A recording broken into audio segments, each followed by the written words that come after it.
Hello everyone. Hari ini kami akan coba bentangkan apakah yang berlaku dalam projek padi inilah.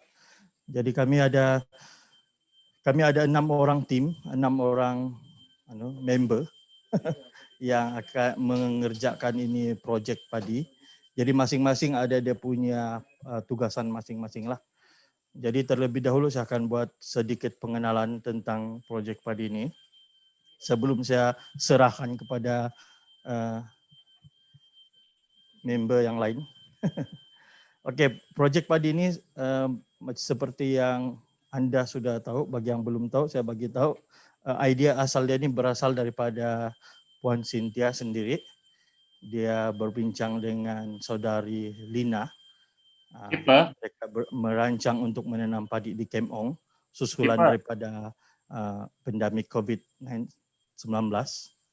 Jadi Lina mencadangkan apakah kita babitkan orang kampung.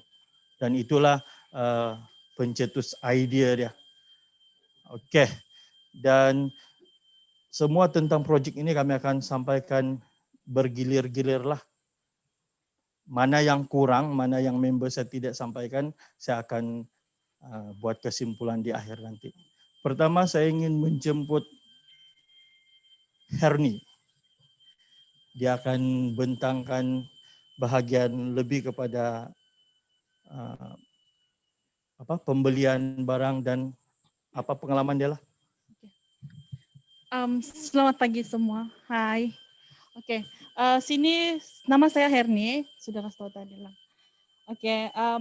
Peranan saya di dalam proyek ini adalah saya yang akan melakukan pembelian barang dan juga mengatur semua yang macam membajak begitu. Jadi sebelum saya start, saya mau kasih tunjuk dulu apa yang sudah kami bagi dengan community.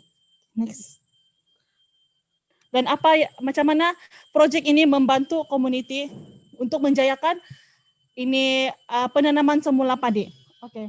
Kalau seperti kamu nampak di sini, kami juga kami membuat mapping training untuk penduduk kampung, bengkel latihan, macam pemilihan biji benih, macam tu. Lawatan sambil belajar di Tombotuan, sebab di Tombotuan dorang ada buat itu tanaman padi secara SRI.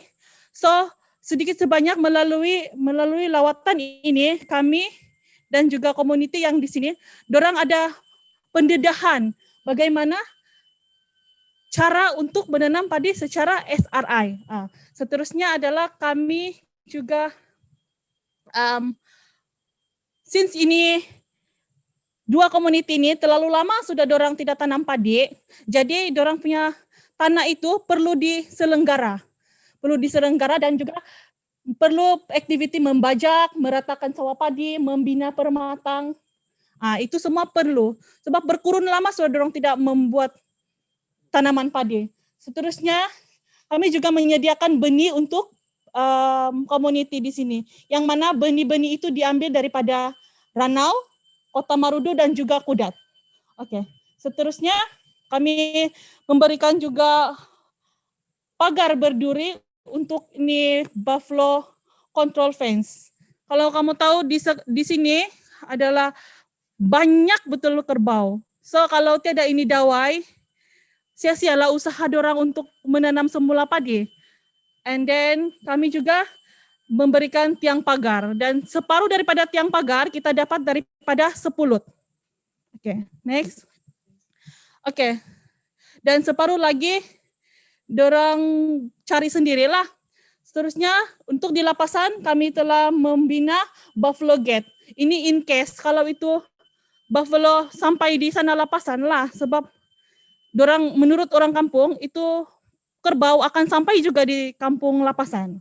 Oke. Next kami memberikan dorang water pump, sunny hose, grass cutter dan juga pengairan. Sepatutnya kita akan membuat menyelenggara parit-parit juga, parit sungai, tetapi hasil daripada kerjasama dengan DID, orang tolong kita untuk part yang di ID buat. Next. Oke, seterusnya kami ada juga spray mesin untuk dorang spray itu baja organik. Dan yang terbaru kami ada kisaran padi, mesin pengogik dan juga ATV untuk yang di bukit untuk memudahkan dorang angkat itu hasil padi dorang lah. Oke. Apa cabaran saya?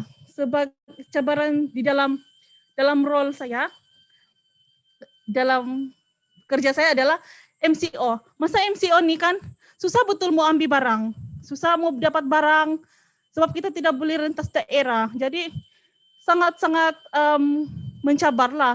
So kami terpaksa kontak dorang melalui online tanpa tengok itu barang dan minta dorang punya penghantaran ke sinilah. Seterusnya dari community juga. Di community ini banyak cabaran yang saya alami juga.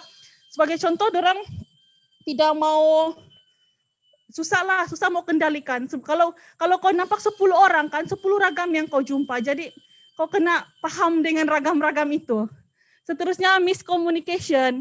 Kadang-kadang apa yang kita sampaikan dengan dorang lain yang dorang paham. Payah juga di situ. So yang terusnya misunderstanding. Macam yang kami minta dorang tanda tangan surat perjanjian untuk serahkan barang, dorang macam anggap kita nih tidak tulus dalam membantu dorang. Dorang salah faham di sana. Sampai dorang ada berlaku perselisihan faham lah, tapi settle sudah. Oke. Hasil, ini adalah apa yang saya belajar di dalam project ini. Saya ada belajar teamwork. Saya pernah ditegur, saya ada ditegur oleh Cynthia sendiri. Dia cakap, kalau kita satu tim, kita tidak boleh begaduh. Kita bukan begaduh, kita tidak boleh kasih tunjuk yang kita lemah. Sebab dorang sendiri tidak percaya kita, macam mana dorang mau urus kita? Kalau dorang sendiri pun begini-begini, berpecah-pecah. So, situ saya ingat dan itu mistake kan, saya buat dan saya akan ingat supaya in future saya tidak akan lupa, saya tidak akan ulang balik benda yang sama. Seterusnya alert, ini kepekaan nih, macam contoh kalau saya buat request payment, saya mesti alert dengan itu budget line, sebab kalau saya silap budget line, dia akan otomatis semua pun silap. So yang seterusnya, saya awal tahun ini kan, dorang sudah plan begini, dan secara pribadi saya sangat tertarik. So saya pun buat ladang di Kudat. Dan ladang saya sekarang sudah membuahkan hasil. Itu kesedaran dengan ini project lah. Sebab dulu saya punya pikiran, bilang biarlah badong mama saya saja, saya tidak payahlah. Tapi sekarang saya paham, saya perlu meneruskan kesinambungan tradisi itu. Oke. Seterusnya menerima perubahan dengan cara penanaman padi. Kalau sebelum ini kami tanam padi melalui tradisional sahaja, sekarang saya sedikit demi sedikit saya coba untuk menggali pengetahuan bagaimana untuk menanam padi secara lebih modern dan mengurangkan tradisi punyalah. Sebab kalau tradisi macam saya cakap tadi sangat benar. So saya harap saya mampu untuk membawa perubahan kepada keluarga saya sekaligus untuk kampung saya yang mana dorang semua adalah petani. Itu saja dari saya. Sekian, terima kasih. Yo lajo kan dia cakap. Oke, seterusnya kita pergi kepada yang seterusnya. Oke. Oh, next.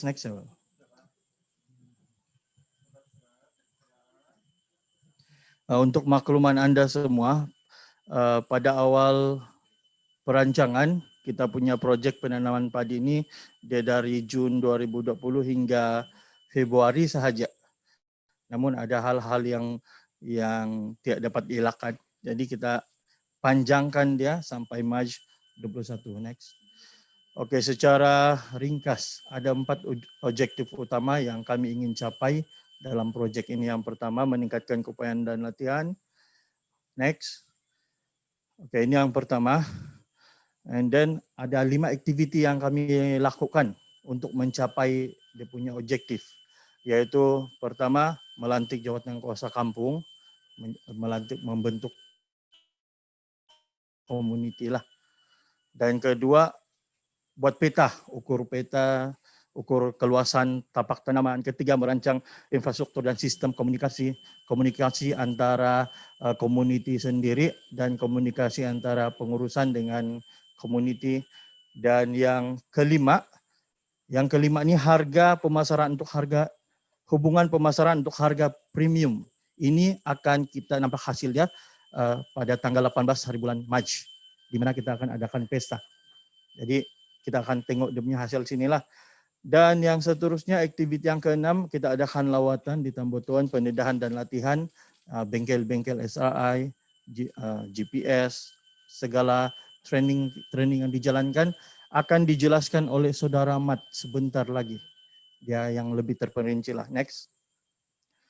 And then kita pergi objektif yang kedua, menyokong pengeluaran padi. Next. Ada 5 juga aktiviti yang dijalankan untuk menyokong pengeluaran padi. Pertama yaitu penyediaan tanah dan pagar, kedua pengurusan air, benih dan semayan, kesuburan tanah dan pengurusan rumpai, dan yang terakhir adalah menuai. Yang menuai ini sudah selesai lah. Tidak apa, nanti ada kawan saya kasih perincikan lebih detail lagi. Next. And then kita pergi yang ketiga, memberitahu cerita. And then ada 3 aktiviti yang dijalankan. Yang pertama adalah melaksanakan kajian lapangan. Lepas itu yang kedua, merancang perjumpaan dengan fakulti UMS. Sayangnya sehingga sekarang kami belum ada bertemu face to face, tapi kami ada buat Zoom meeting lah. Dan dalam masa minggu depan kami akan update lagi dengan Dr. Janu berkenaan dengan hasil kajian yang telah kami lakukan. Dan yang ketiga adalah pembentangan. Dia akan berlaku di ujung bulan Mac. Kami akan bentang hasil kajian kami kepada community. Apa yang mereka boleh belajar melalui kajian sosial yang dibuatlah. Next. And then yang keempat, penyelidikan kelestarian. Next. Ada 2 aktiviti yang dilakukan. First, komunikasi dengan peserta di mana kami memperoleh data daripada community, kemudian membangunkan dan menyebarkan cerita media. Kita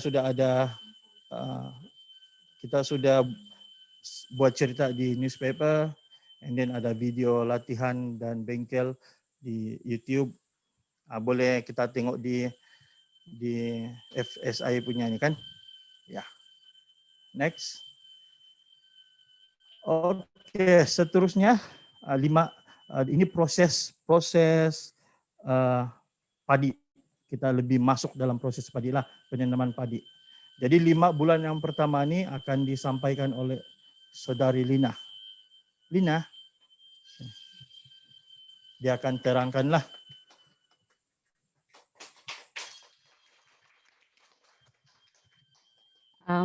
Hai sekali lagi untuk yang ada di sini dan juga yang jauh di sana, yang jauh di mata orang bilang tapi dekat di screen. Oke, hai. Untuk pengetahuan semua, proyek padi ini bermula dari bulan Jun, sepatutnya bulan Jun dan berakhir pada bulan Februari. Tetapi memandangkan ada sedikit masalah kelewatan dari bahagian bukit, jadi kita anjakkan ke bulan Mac lah. Saya akan terangkan di awal proyek dan sampai di tengah, yaitu bulan Oktober, kan? Ya, oke. Pada permulaan kami telah membuat bengkel dan latihan, di mana bengkel dan latihan ini kami telah meminta khidmat dari Tuan Nebel dan juga Samsudin gitu. Bagi khidmat dalam memberi taklimat pada community. Dan untuk pengetahuan kamu, derang sangat berminat ini GPS nih, sampai ada yang bagi tahu kalau ada hari yang khas untuk GPS sejak kami mau. Itu yang derang sampaikan pada kami. Ya.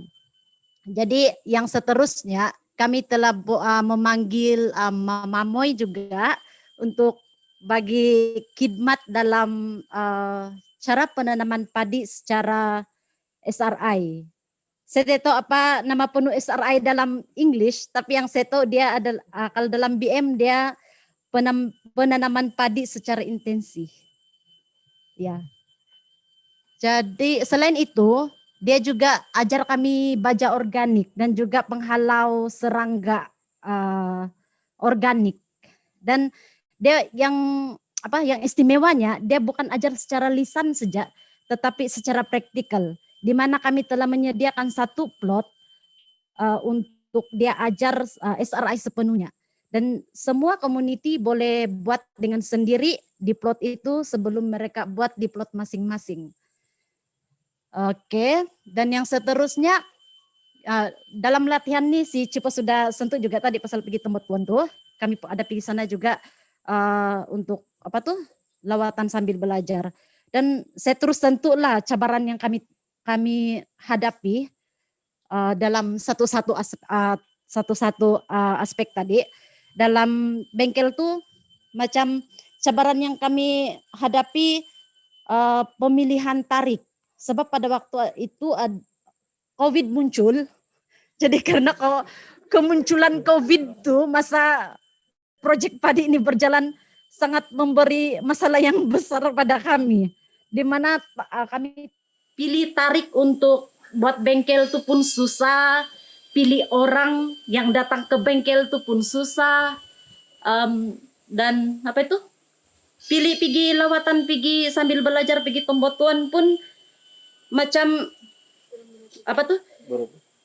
semua mau pergi sebenarnya, tapi untuk menjaga hati dan oleh karena PKP saya masih ingat kami macam merayu-rayu lagi sama si Puan Margaret supaya membenarkan 2 ataupun 4 orang lagi penambahan peserta. Kami bilang sebab ada yang mau lagi kan, jadi syukurlah, tapi COVID inilah yang bagi masalah betul-betul. Oke, yang kedua adalah penyediaan tapak. Penyediaan tapak nih untuk pengetahuan semua, lebih 80% tanah sawah itu adalah tanah terbiar yang lebih sudah 10 tahun tidak diusahakan.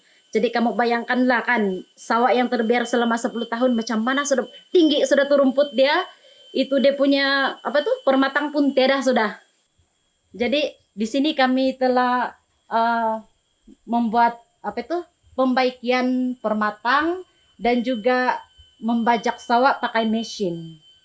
Di sini pun ada juga masalah, cabaran yang kami hadapi, di mana pencarian mesin. Pada awal-awal tuh macam macam kalang kabut mau cari, sebab kita mau kejar ini masa ini adalah masa yang turun-temurun. Maksud saya, mesti mau tanam padi dalam masa ini, mesti mau buat begini-begini dalam step by step. Jadi kalau kita lambat saja, kita akan bagi efek pada hasil padi itu nanti.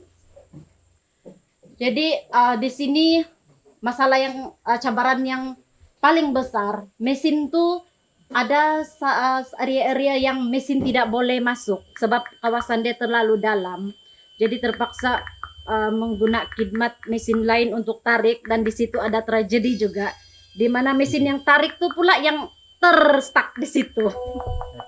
Jadi kena cari lagi orang yang berpengalaman untuk kasih keluar itu mesin. Oke, dan cabaran yang kedua tuh bahagian permatang juga mesin tidak dapat masuk dan terpaksa guna tenaga manusia lah untuk guna buat permatang tuh. Dan ini perparitan, kami juga telah membuat kerjasama dengan Jabatan Pengairan dan Saliran. Berterima kasih betul sama-sama diorang sebab diorang telah tolong membuat penyelenggaraan parit yang sedia ada untuk membolehkan komuniti muda dapat air. Oke, dan si Herni sudah sebut juga tadi yang pasal itu pagar. Forest Sepulut telah memberi sumbangan secara percuma sebanyak 386 kalau saya tidak silap.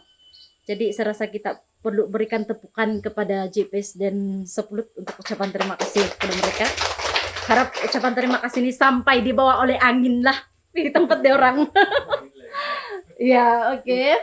Sekarang kaidah penanaman. Kaidah penanaman sebenarnya apa yang kami galakkan adalah kaedah secara SRI, tetapi memandangkan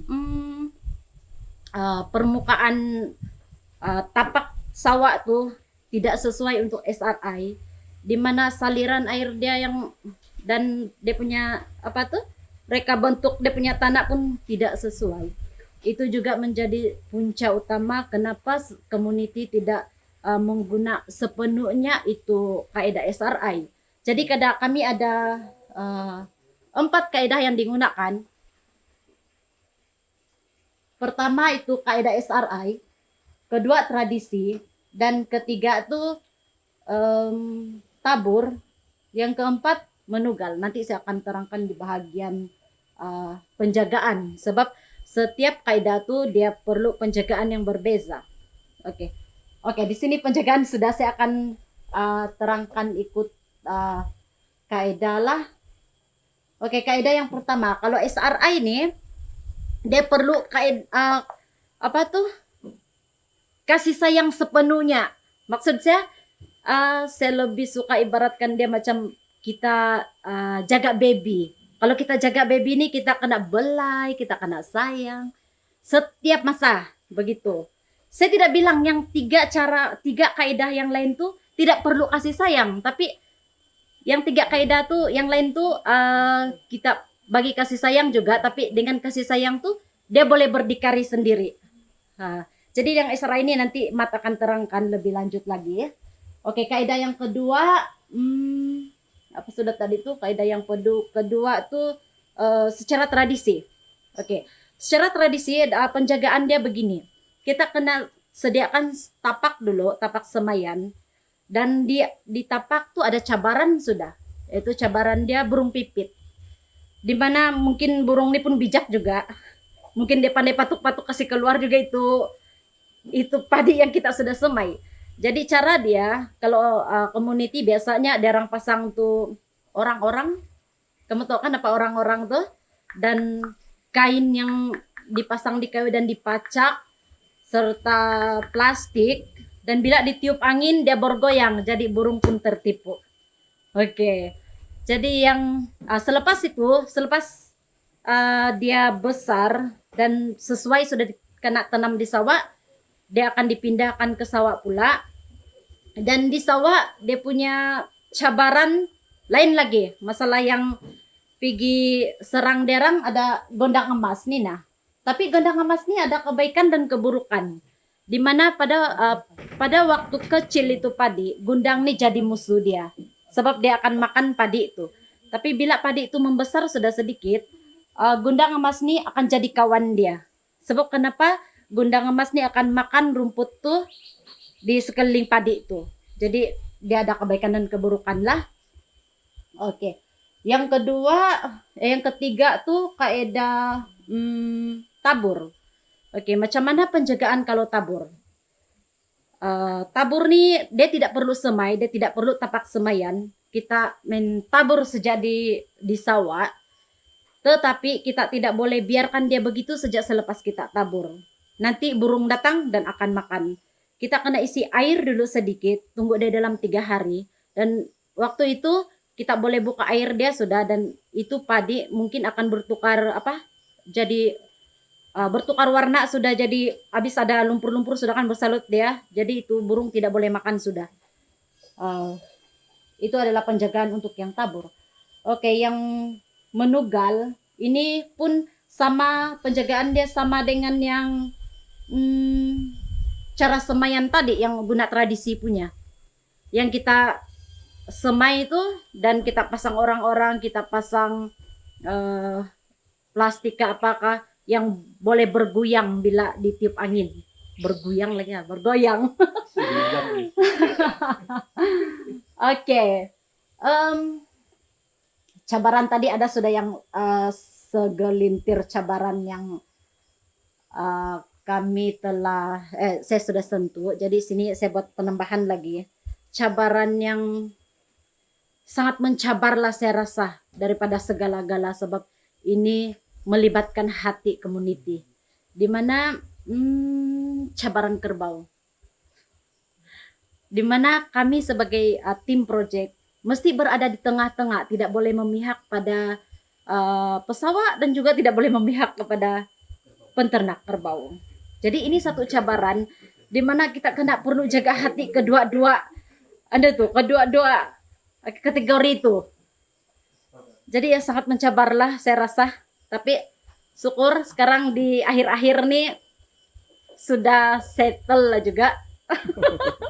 Ataupun mungkin tidak sepenuhnya, mungkin 80% sejak begitu. Saya pun tidak pasti lepas nih project.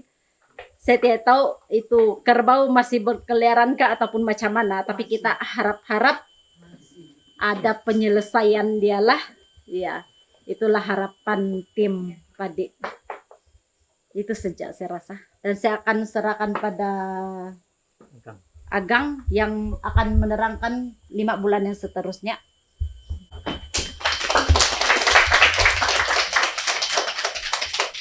Hai. Oke, sudah tahu nama saya kan? Agang.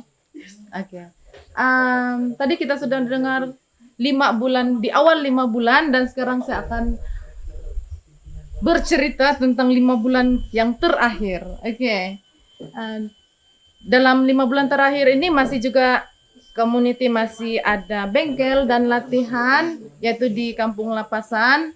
Tapi disebabkan PKP, grup Mama Moy tidak dapat datang membantu untuk mengajar dalam bengkel ini. Tapi ada kawan kita si Mat, dia ajar. Ada kawan kita si Mat mengajar tentang bengkel dan latihan ini.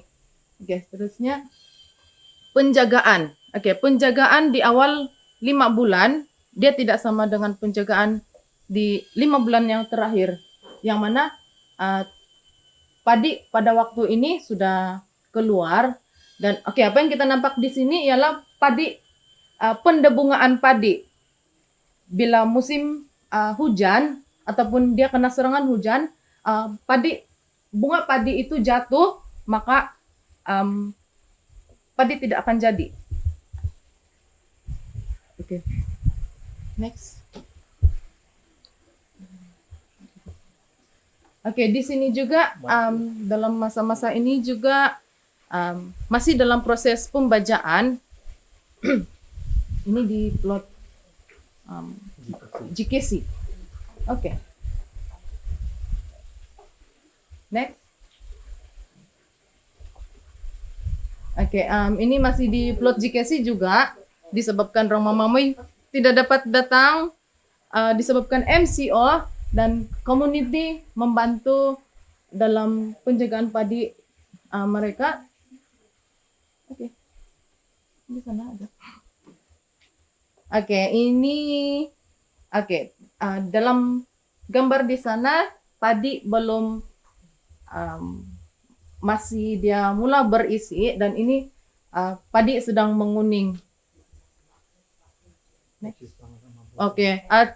Cabaran dia di sini ialah masa-masa padi ini baru mau berbuah, dia diserang oleh serangga. Dan ini adalah satu kaedah di mana community pesawat ini dorang guna untuk memerangkap itu pesisang. Pesisang. Saya tidak tahu apa pesisang dalam Steambug. Steambug. Beginilah dorang buat. Jadi itu pesisang masuk di dalam itu perangkap dan dia akan mati. Dan seterusnya dia serangan kerbau. Sebelum saya pergi serangan kerbau, kita ada serangan burung pipit. Dalam tempo padi sedang menguning, sebelum masa menguning lah, ini sangat-sangat sensitif. Kalau padi itu wangi, dia mudah diserang oleh burung pipit. Dan paling besar cabaran dia ialah serangan kerbau. Masa-masa padi sedang bunting dia sebelum dia mau keluar, ada satu sawah plot community di sawah community di Tinuhan. dia lebih kurang 30 kawasan dia dimakan kerbau dia punya padi. Tapi dorang ada cara untuk menyelesaikan dia, yaitu dorang kasih baik lagi itu pagar sehingga lakuku dan tidak sudah kerbau masuk. Oke. Seterusnya musim menuai. Oke, masa menuai ini ada yang menggunakan masih menggunakan cara tradisi, yaitu menggunakan langgaman. Tidak tahu dalam bahasa Melayu apa, alat menuai. Tidak gambar saya di sini. Dan juga menggunakan sabit.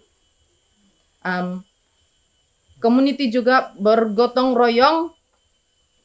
Ada yang ini di lapasan dia mengatam, dia bersendirian dia mengatam padi, dan ada juga yang bergotong royong dalam menuai untuk mempercepatkan lagi proses penuaian.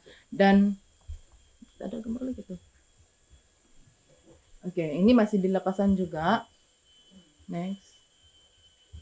Oke, ini gotong royong di plot community project di Kampung Tinoan. Di sini kita nampak ada Wan Sintia sendiri dan juga Ken turut serta bersama-sama dengan community. Mama Moy pun ada di sana masa itu. Kakak Mama Moy pun ada. Noel sendiri ada di sana. Dorang mengatam padi. Oke. Dalam pemasaran ini, di sini kami tim Project Padi kami dapat pengalaman bagaimana mau. Belum lagi ya. Selepas padi dituai, di sini ada pemprosesan peleraian padi. Banyak kaidah yang digunakan, contohnya macam ini dia guna drum pukul padi. Ampas padi. Oke, ini di lepas sana. Oke, seterusnya ada yang menggunakan mesin. Ini ada modern sedikit lah. Dorang guna mesin sudah. Dan yang ada juga menggunakan secara tradisi, yaitu menggunakan kaki. Nanti besok kita akan ambil pengalaman di lapangan. Oke. Ini adalah hasil yang padi sudah kena lerai dari tangkai dia. Kalau dusun bilang mau lepas kena ogik. Oke, ini packaging. Di sini kami dapat pengalaman bagaimana mau kasih packing ini beras dengan menggunakan budget yang sangat rendah. Dan ini adalah logo kita, Wagas Dati. Oke.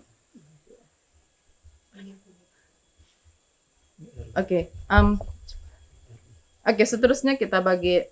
Itu saja cerita pengalaman saya. Mungkin untuk pengetahuan lebih lanjut kita mungkin boleh berdepan yang ada di sini, mungkin kita boleh bercerita begitu kah, ataupun yang sedang di alam maya boleh telepon saya kah untuk kita cerita.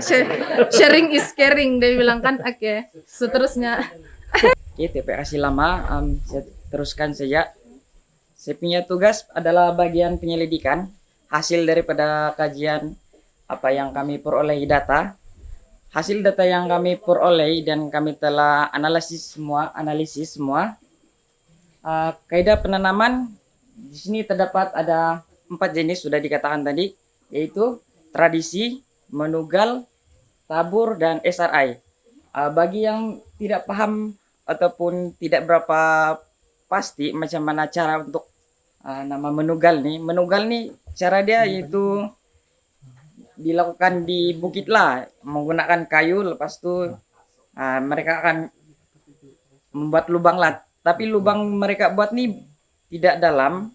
Itu untuk seperti penanaman cara tradisi punya lah di sawah juga, lebih kurang sama macam itu. Bagi tabur pula nih, dia tidak menggunakan apa-apa kaidah, cuma setelah selesai mendapat benih ini, mereka akan membawa ke sawah dan tabur macam biasalah, macam memberi makan kepada ayam. Contoh lah, itu hanya umpama dia saja lah. Bagi kaidah tradisi pula nih, sudah dikatakan tadi, tradisi ini dia ada agak penjagaan dia nih agak sensitif lah, macam perlu dijaga dengan lebih baik. Kaidah tradisi ini kita tanam dia bukan banyak, hanya satu-satu dalam masa itu penanaman dia ini ada jarak. Jadi setelah kita menanam menggunakan kaidah tradisi ini, penjagaan dia itu kita akan melandak lagi. Sentuh 50% jumlah peratus.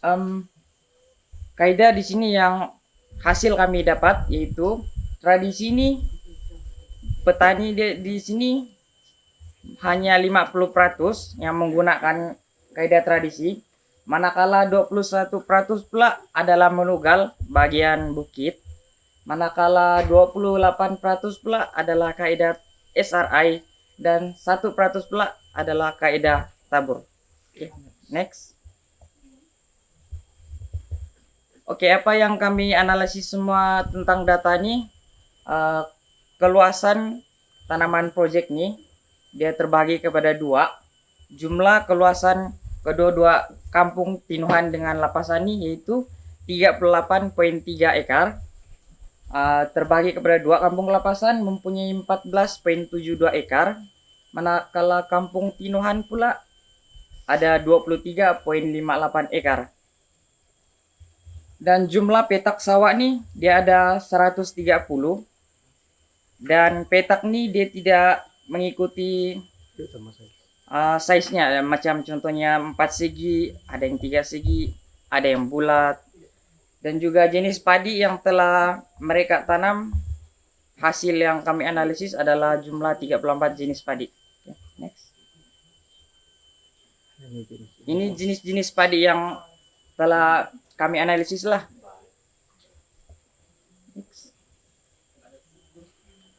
Oke, bagi penggunaan baja pula, kami menggalakkan untuk penggunaan organik, namun tidak semua peserta yang bukan juga tidak mengikuti, cuma mereka sudah mengikuti, tapi masalah memang banyak yang dihadapi seperti serangga. Jadi kegunaan organik tuh mulai kurang lah untuk mendapatkan hasil keuntungan masa mereka menuai. Jadi kegunaan yang digunakan untuk organik hanyalah 30%, manakala yang selebihnya 46% nih tidak digunakan ataupun tidak apa-apa baja lah, dijaga macam begitu saja. Manakala yang menggunakan baja kimia ini 24%. Oke, next. Ini terdapat kategori dua juga jenis penanaman ini. Kita tahu di sini 79% petani yang menanam di padi sawah, di bagian sawah, manakala padi bukit pula hanyalah 21%.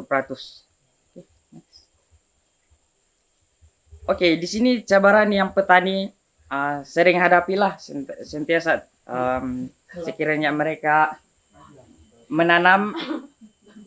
Di sinilah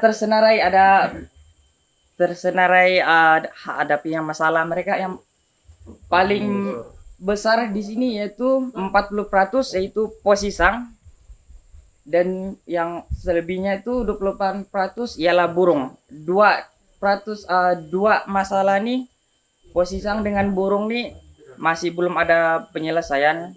Namun kami bagian project coba untuk mencari inisiatif lah untuk bagaimana untuk mengurangi posisang nih dengan burung, macam mana kaidah lah ataupun apa cara project nih untuk supaya bagi petani yang menanam padi ini kurang daripada serangan serangga yang mempunyai ketinggian peratus dia lah ya, seperti posisang dengan burung.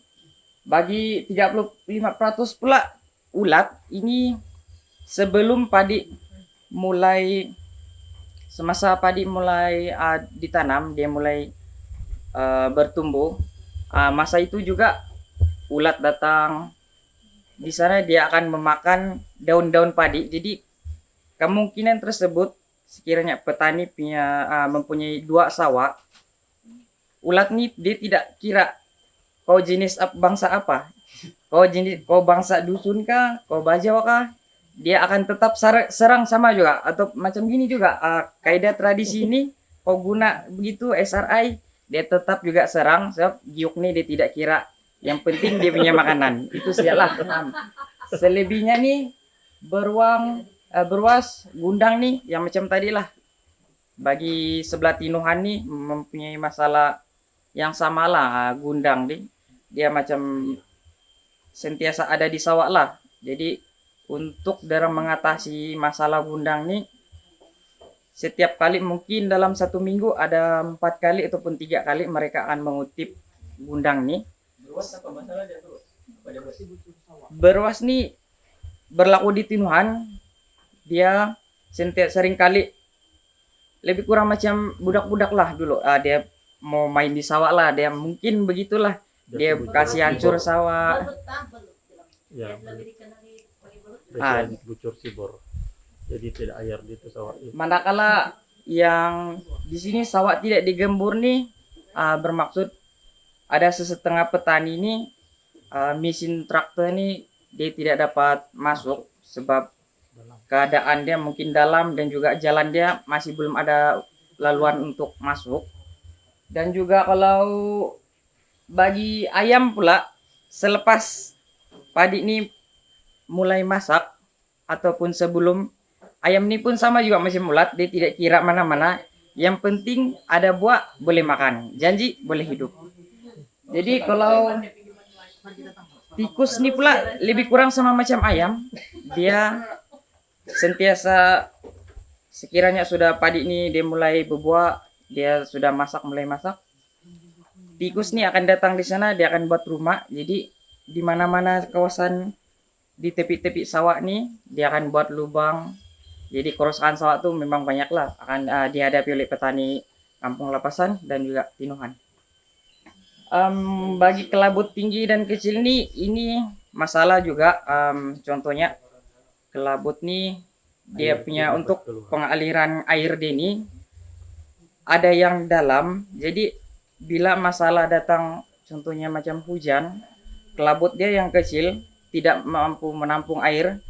Jadi dia punya air nih meningkat, lalu di sawah di sebelah lagi, lepas tu petani yang sebelah pula tidak dapat buat apa-apa sebab memang kelabut yang pengairan ini untuk keluar pergi pengairan yang di sungai kecil. Jadi orang punya masalah tuh belum lagi ada macam masalah ini memang belum lagi ada dibuat lah, macam mereka sudah ada berbincang tapi namun ikut persetujuan dari pesawat juga nih lah, satu pesawat macam bagi Kampung Lapasan dia dari macam kalau kami panggil dia ulu masuk dari dalam, dari situ dia akan mendapat sumber air. Lalu bila orang yang pertama punya sawah tuh di atas tuh, dia akan mengeluarkan pengairan air, lalu yang di bawah tuh memang dapat sumber air lah. Kalau kelabut yang tinggi ini dengan dalam nih dia memang dapat air, tapi cuma bila sudah terlebih air, bermaksud padi yang mereka tanam nih kemungkinan dalam 50% tidak hidup ataupun bergantung gitulah, 50-50 kehidupannya. Sudah selesai. Oke, sebelum kita bagi kepada Mat untuk penerangan ringkas pasal SRI dan organik atau penggunaan pajak organik. Di sini last sudah kami punya ini ada 5 cabaran besar yang kami hadapi. Yang pertama adalah membentuk organisasi community yang sistematik. Pada dasarnya kami sudah bentuk organisasi, tapi dia punya sistem dia belum sistematik. Di mana dari segi community sendiri masih banyak perkara yang perlu diperbuat. Dan kedua nih kurang ilmu pengetahuan dan pengurusan dalam aspek pengurusan dan project. Ini dari tim kami lah, kami kurang pendidikan, tapi namun kami terus kami belajar sambil belajar lah. Dan yang ketiga adalah berunding dengan komuniti. Kata kunci dia di sini, berunding dengan orang yang ada talian saudara dengan kamu sangat sukar. Maksudnya berunding dengan orang senang. Tapi kalau dengan saudara kamu, uncle kau ini, itu cabaran yang paling besar bagi kami. Sebab di lapasan ini semua bukan orang lain. Semua uncle-uncle saya, anti-anti saya. Di Tinuhan pun sepupu-sepupu. Itu yang kami hadapilah. Yang kedua, memastikan perjalanan proyek berjalan dengan lancar. Ini di sini kami berhadapan dengan karena community yang bukan sepenuhnya petani, di mana mereka tidak fokus dalam punya sawah, dalam ada benda lain. Jadi kami terkejar-kejar, begitulah. Dan yang terakhir adalah pandemik COVID-19. Dia menghalang kami punya urusan lah. Tapi dia bukan menghalang, dia menyukarkan saja. Dan sempat lagi saya ada bukti lagi tuh ada nama saya lagi tuh sempat dari sana karantin 2 minggu. Gara-gara ini sajalah, bukan ada pun disuspek gitu saja. Dan seterusnya yang terakhir saya serahkan dengan Simat untuk secara ringkas bagi pendidikan tentang SRI dan penggunaan baja organik. Oke, terima kasih. Saya jelas sedikit lah tentang proyek padi ini. Jadi saya ungkap kembali lah yang macam proyek padi ini, titik mula dia, asal dia adalah daripada Puan Cynthia sendiri. Yang pertama dia bilang macam sebab pandemik COVID ini, jadi ada satu wabak penyakit lah yang makin berleluasa. Macam sekarang nih, macam musim penyakit, wabak-wabak baru muncul. Lepas itu kebimbangan kita terhadap kegusaran makanan yang tidak ada berkurangan di Sabah. Dan bagaimana kalau itu berlanjut, mungkin kita akan menghadapi satu krisis makanan. Macam kita tengok juga tadi graf yang Ken tunjukkan, banyak penurunan beras kita adalah disebabkan oleh krisis-krisis besar. Jadi atas kesadaran itu kita dapat lihat keseimbangan lestari kita semakin tidak seimbang. Jadi objektif utama proyek ini yang kami bawakan di sini adalah tentang pertanian lestari, di mana kita bersama dengan alam sekitar, alam flora dan fauna, tanah, manusia, sama-sama bekerja sama menjaga biodiversity kita agar ekosistem kita kembali seperti sedia kala. Jadi itulah macam yang saya tunjukkan di sini ya. Kita mau keseimbangan semua makhluk di muka bumi ini mendapat manfaat. Macam kita tanam padi untuk kegunaan, kita dapat petani sebagai dapat hasil, dapat meningkatkan taraf hidup dengan bantuan-bantuan alam sekitar. Lepas itu tidak ada lagi penebangan hutan, tidak ada lagi masalah saliran, tidak ada lagi lepas itu masalah kerbau yang macam ada diutarakan masa proyek ini. Jadi bila ada proyek padi dengan keseimbangan ini semula, kita dapat bangunkan balik makanan kerbau yang sekarang macam dorang bilang tiada, jadi kita boleh kembalikan. Jadi ya kita wujudkan satu kitaran itu kembali. Jadi apa yang kami perkenalkan di sini juga pada sistem kali ini, proyek ini dia ada 4 sistem kaidah penanaman padi macam yang disebutkan tadi, kaidah manugal, tradisi. Jadi apa yang kami perkenalkan di sini adalah satu kaidah baru yang dibawa kepada orang kampung yang dorang tidak pernah lakukan, yaitu kaidah SRI.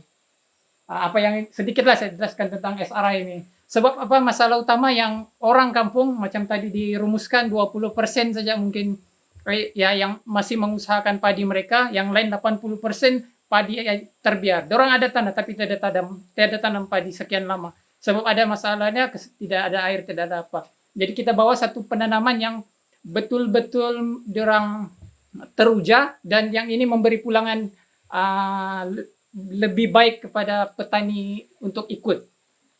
Sebab kaidah SRI ini kalau macam kaidah tradisi pendapatan orang per hektar macam 3 tan saja.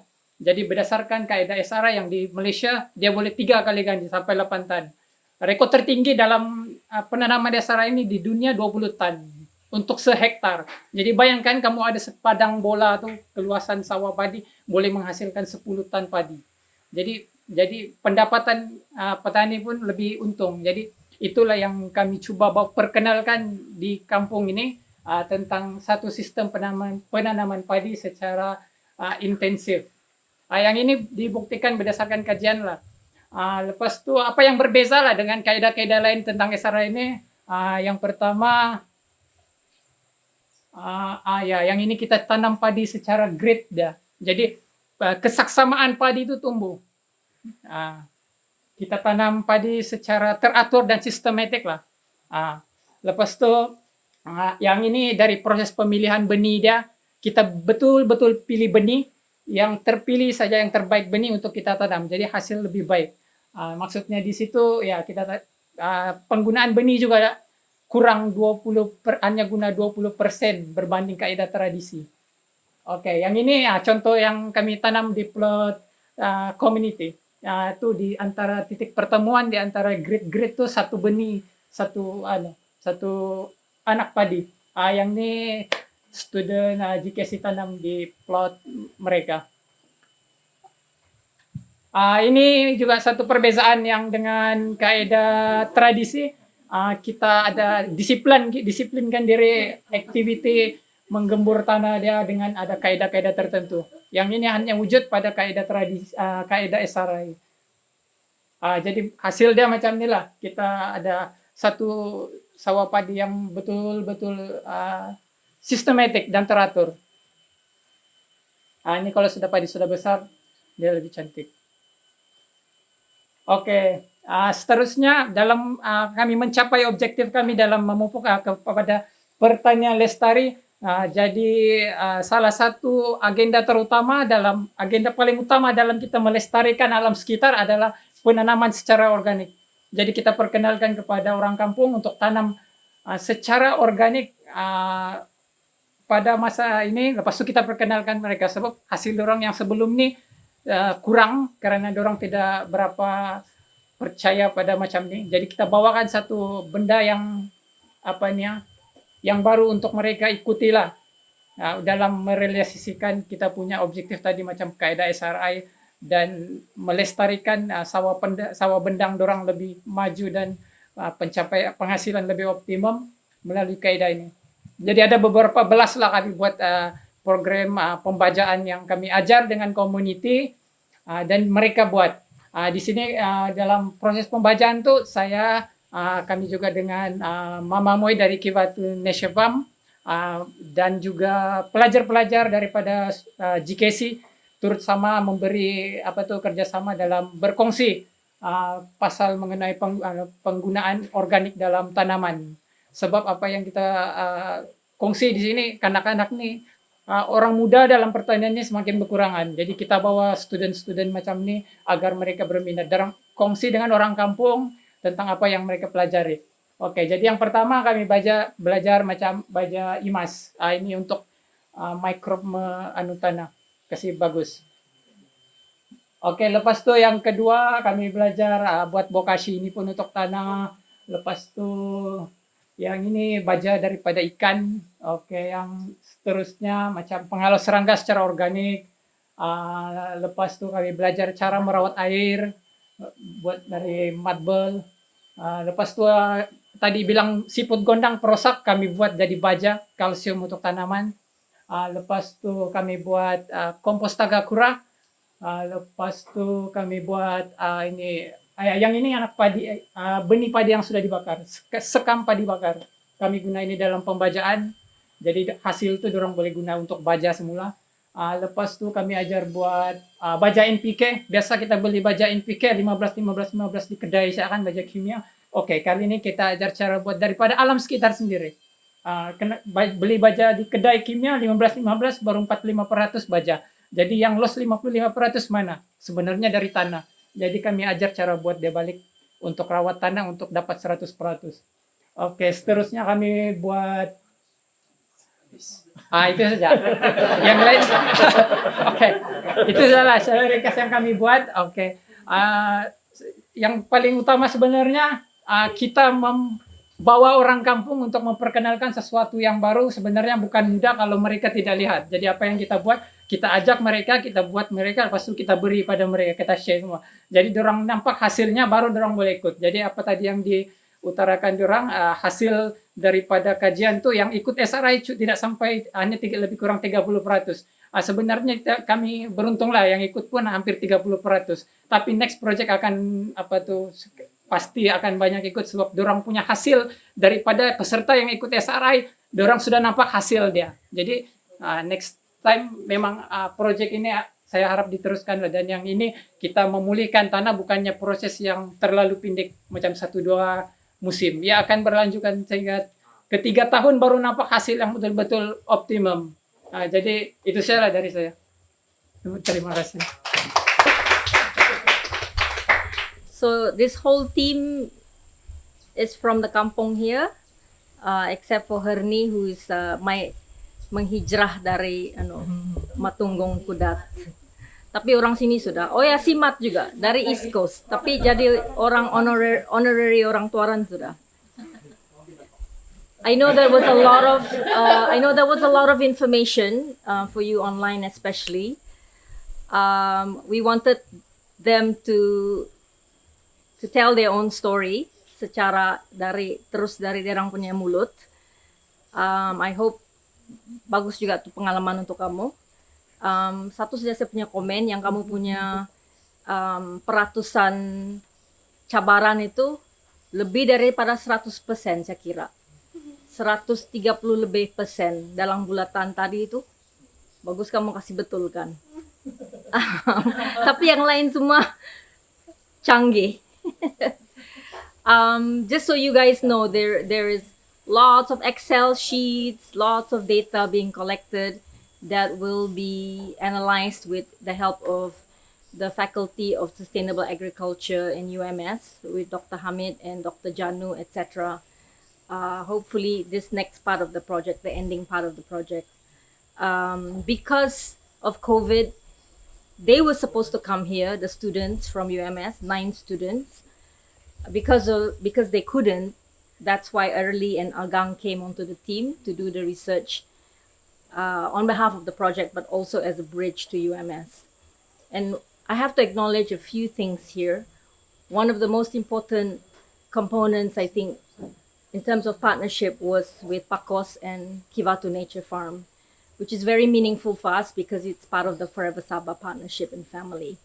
And Mama Moy got to do her thing. And every time she comes here, she has a big smile and she's very happy because she's doing what she loves most. And the other thing that was really meaningful for us is that GKC was also part of the process. Because we couldn't have UMS, we had GKC, which is coba kau pusing rombong. School for Experiential and Entrepreneurship Development Sabah. It's a PAKOS project, and many of the students came, and one of the plots was taken up by the school. And these students, mostly indigenous youth from both Sabah and Peninsula, were part of the program. And I think that was bermakna lah kan bagi kita di project. Selalu ada yang pemuda-pemudi yang betul-betul enjoy mandi, berenang di sawah, mandi kerbau. It was very joyful. So thank you. Jeannie is here today, and Mama Moy, of course.